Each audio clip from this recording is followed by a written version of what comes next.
Breaking now, the family of a little girl hit and killed by a driver at the Raleigh Christmas parade is suing. The long list of people named in the lawsuit and how the family says they all bear some responsibility in her death. A new emotional 911 call of the moment a woman's car is stolen with her sleeping 5-year-old daughter inside.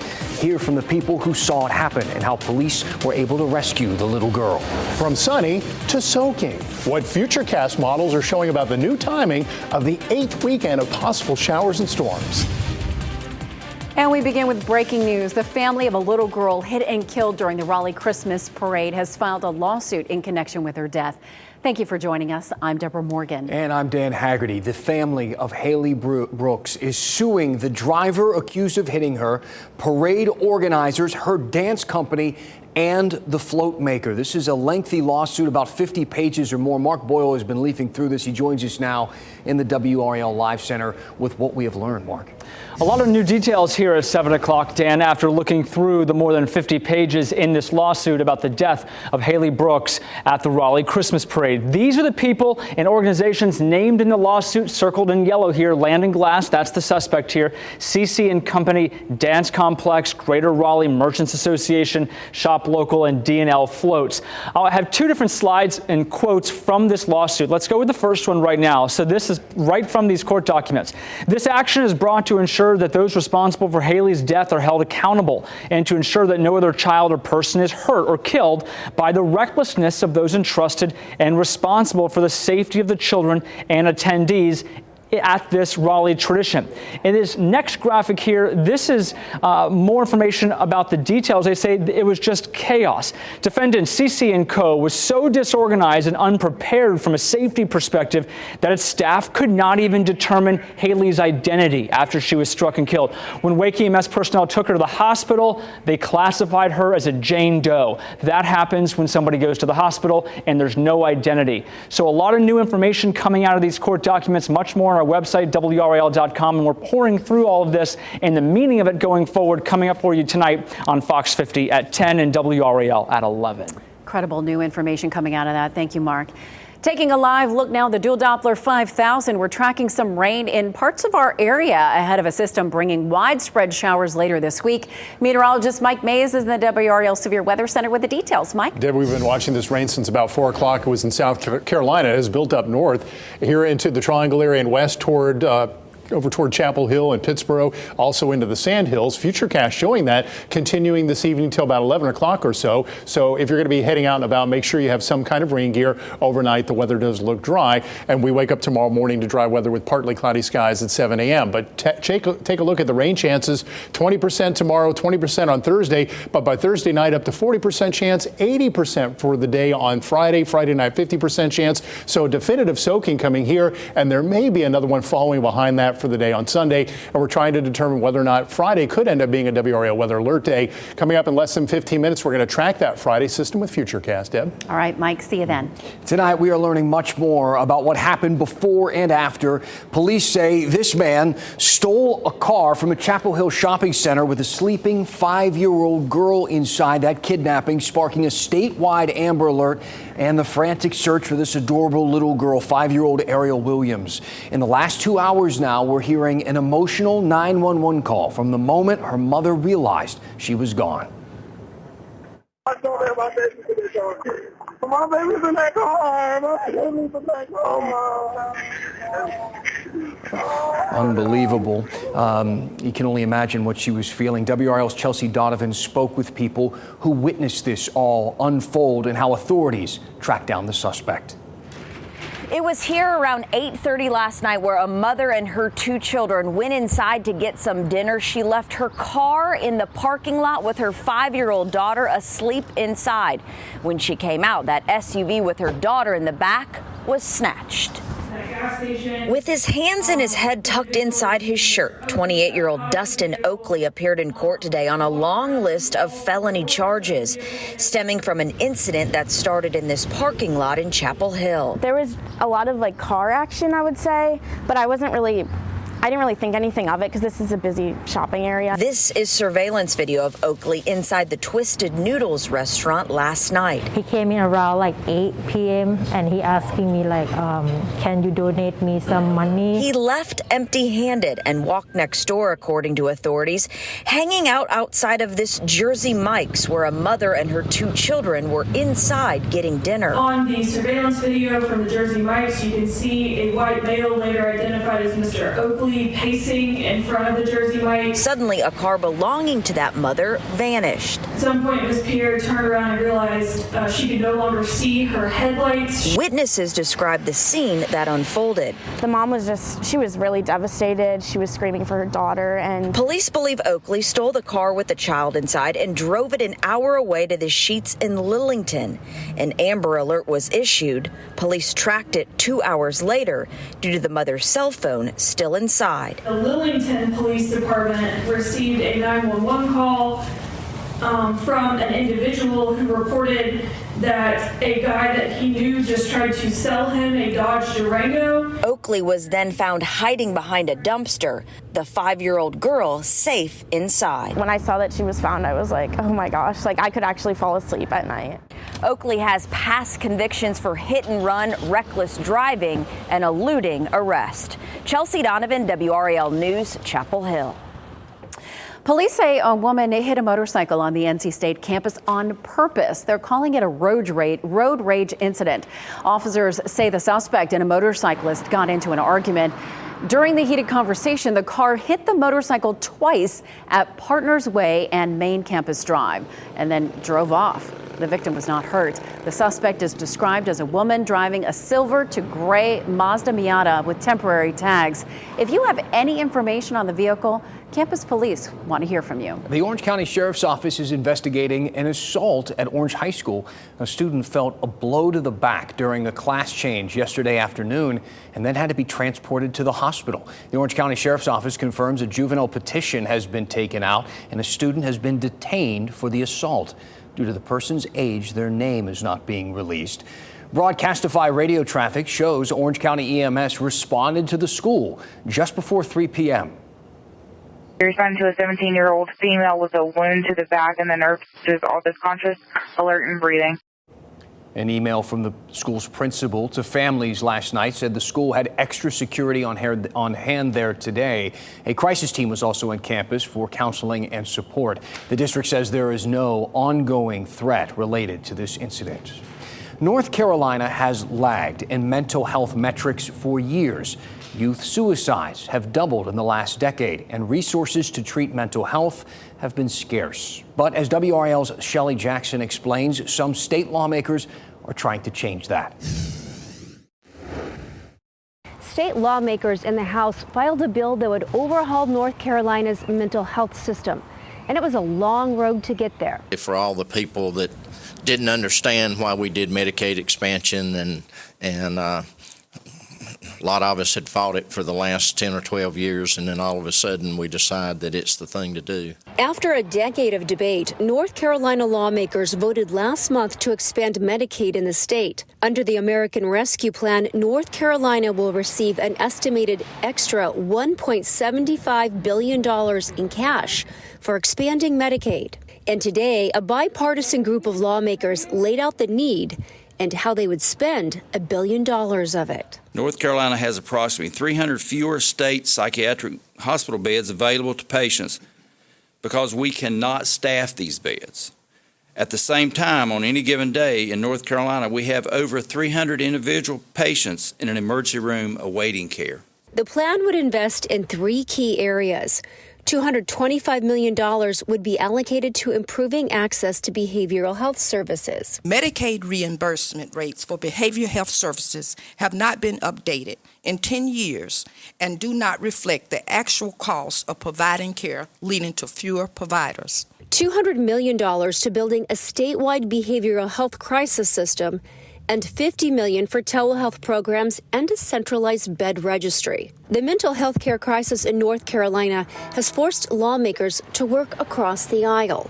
We stand today before you, united before you in a bipartisan battle to combat the plague of mental illness. And while there is still a long process for this bill to become law, they are optimistic. This is a good day that we have $1 billion, that's with a B, to spend on mental health and substance use disorders. This is a one-time funding bonus, and the more successful initiatives would have to secure additional funding. And of course, it has to make it through the Senate. Shelley Jackson, WRAL News, Raleigh. Former Vice President Mike Pence is visiting the Triangle tomorrow to speak at UNC Chapel Hill's Carolina Union. He says he will speak, quote, about saving America from the woke left. After he speaks, Pence will hold a Q&A. A UNC student coalition led by UNC's Young Democrats will hold a counter rally against the Pence event. Pence says he will make a decision about if he will challenge Donald Trump in the upcoming presidential election before late June. The future for people living at some homeless camps is uncertain. WRAL's Gilbert Bays explains what are the efforts to help some people in Fayetteville find a new place to live before they're forced to leave. Just ahead. Plus, the trio of otters taking over the internet are in their new home, how they're acclimating to their new habitat, and where the public can see them up close coming up.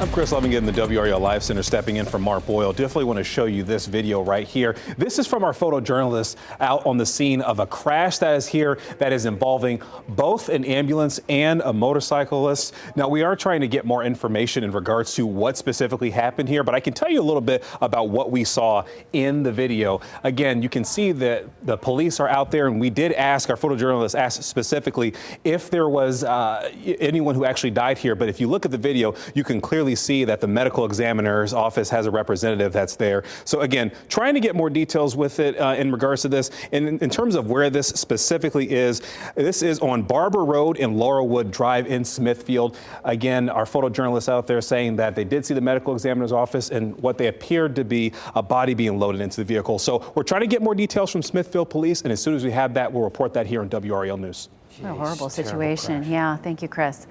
Fayetteville is making good on its promise to shut down high-risk homeless encampments. It removed the tents from one in November. Now plans are underway to shut down 4 more before the end of the year. Yes, that includes ones like this one at Gillespie and MLK Expressway. WRAL Fayetteville reporter Gilbert Bays spoke with some people who are homeless and city leaders trying to help them. Well, this is the homeless encampment here on Gillespie Street underneath the MLK Expressway. There are about 20 people that live out here, but as you can see, they've been given notice they'll soon have to leave.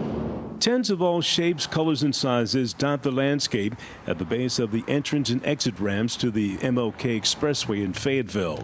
This is my little residence. Larry Ward has lived in this tent for 5 weeks. He says right now, it's the best he can do. I'm going through different situations, so I decided to get me a tent to try to get the proper help so I can better my living situation. Not everyone who lives out here wants to be on camera, but they want their voices heard, like the woman in this tent who explains why she's out here with her boyfriend. Talk about his situation. Because of their records. There's a lot of people out here that are like that. Some are convicted sex offenders who by law cannot live within 1,000 feet of a school or a daycare center. Others are just down on their luck. They're going to make you move out here soon. What you going to do? How you going to make it? I'm not sure yet. Plus I have my dog too. I'm not sure. I'm trying to see if I can get any kind of resources or any kind of help, but right now, I'm not sure. And that's what city leaders are trying to do. They're planning to provide resources for those living in high-risk homeless encampments, including the use of a voter-approved $12 million housing opportunity bond. That gives us a lot of resources right now that my team is using to help partner with developers, local and out of the Fayetteville area, to help provide those affordable housing options so people can have a stable living environment where they can afford to pay rent, afford to save a little bit, and have a job. Which brings us back to Larry Ward. Well, I am disabled, so the city has a housing program that's eligible for those that's willing to go through it. So the people who live here will have to be gone by May 3rd. By May 5th, all of this will be cleared. In Fayetteville, Gilbert Bays, WRAL News. A UK-based aerospace company focusing on military aircraft will invest $50 million in a new facility in North Carolina, creating hundreds of jobs. Marshall Aerospace's new maintenance center is planned for the Piedmont Triad International Airport in Greensboro. The company will hire more than 240 workers under an agreement with the state. The jobs will pay an average salary of $74,500. Marshall Aerospace may expand in the future. How about a cute story? Could you use a cute story? We could. Today, 3 otter pups made their public debut at the NC Aquarium at Fort Fisher. Cue the cuteness.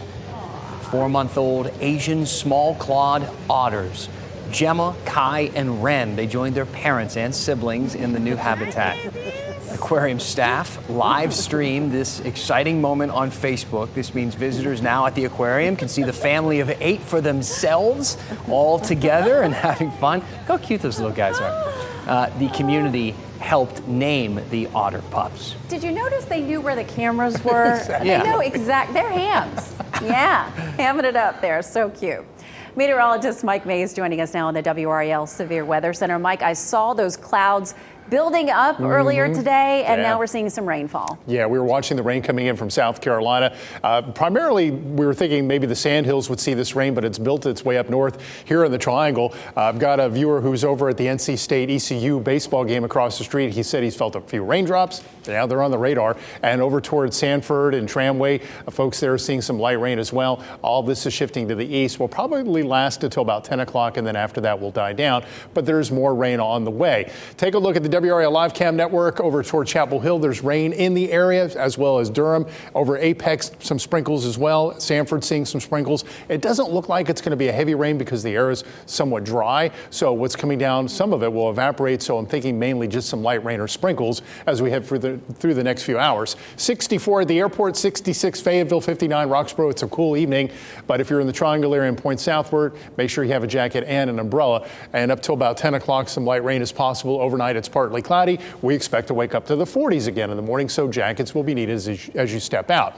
So we can't rule out some rain tomorrow, nor on Thursday, but it's not going to be the great amount of rain that we expect from this system coming into the area on Friday. The potential exists for some heavy rain. There could be some localized flooding, and I wouldn't be surprised if we're placed in a low-end risk for flooding. We're thinking about perhaps a WRAL weather alert day for Friday because of that. And tomorrow, when we have high-resolution model data to look at, we can sift through the severe parameters to see if there could be some strong to maybe severe storms. So check back in tomorrow morning with Elizabeth. She'd be able to tell you about that. So tomorrow afternoon, 20 to 30% chance for some light rain like today. Thursday, the same thing, 20 to 30% chance of rain during the afternoon.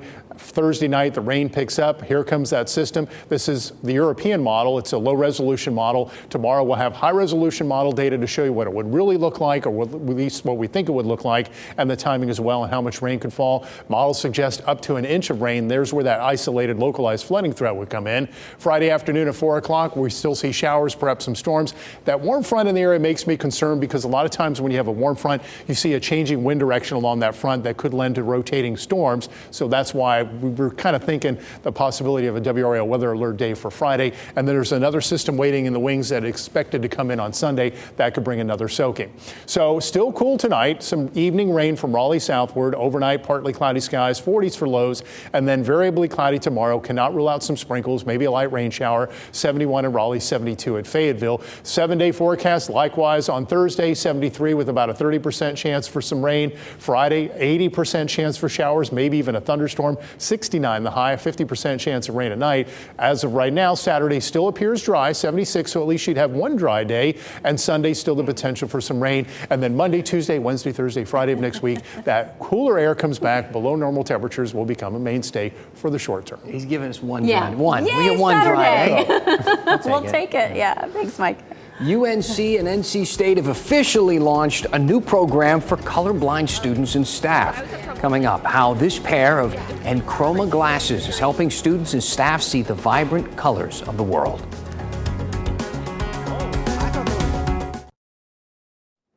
This is so cute. A local boy with autism is a super fan of Super Mario, but he's never been able to go to the movies in his life. This story just touched me. I thought it was so beautiful. An Eastern North Carolina movie theater stepped up to help this little boy and his mother to see his favorite characters on the big screen. Melissa Phillips lives in Wayne County. Her 9-year-old son, Brian, has autism. His family says he's never been able to go to a movie theater before. That's why a theater in Eastern North Carolina arranged a private screening of the Mario movie for him and his family. Brian, his mom, his grandma, they had the theater to themselves, letting this super fan take it all in as loudly as he wants. Look at his room. He's all decorated with Mario stuff. I just love that story. That is just perfect. Like you said earlier, those people at the movie theater are just wonderful. A big move by them. Yeah, that was really great. great. Today at UNC Chapel Hill, 4 people who experience color blindness discovered a new world of vibrant colors for the very first time. A partnership through Enchroma with UNC and NC State now supports the needs of colorblind students and faculty through a loan program. Special glasses use optical fibers to help users see colors like red and green for the first time. 24-year-old photographer Kat Wilson says she used to have problems editing color photos. Well, I do portrait photography, so I had trouble editing photos and kind of getting the reds and greens right. I actually didn't notice until middle school. It's definitely the reds for me that are more dramatic, but I'm excited. I think it's a really cool experience. People with normal color vision see more than 1 million hues and shades, but people who are colorblind only see about 10% of those shades. I've seen some videos online of people putting those glasses on for the first time. It's an emotional experience for folks. It's to see the beauty of those colors. It's so easy just with some glasses. Yeah. Some big stars will perform in a new tour celebrating hip-hop culture, and you can check it out in Raleigh this summer. Grammy Award winner LL Cool J will headline this live tour. The show will be a nonstop musical mashup backed by the band The Roots. Juvenile and Method Man Redman will perform during the tour stop in Raleigh. The show is at PNC Arena July 8th. Tickets go on sale Friday at 10 a.m. Those are all my guys. I might have to check that out. Thanks for making WRAL your choice for local news. Our next newscast is at 10 on Fox 50 and at 11 on WRAL. Good night. Keep watching WRAL News over the air Channel 34 and Spectrum Channel 1257.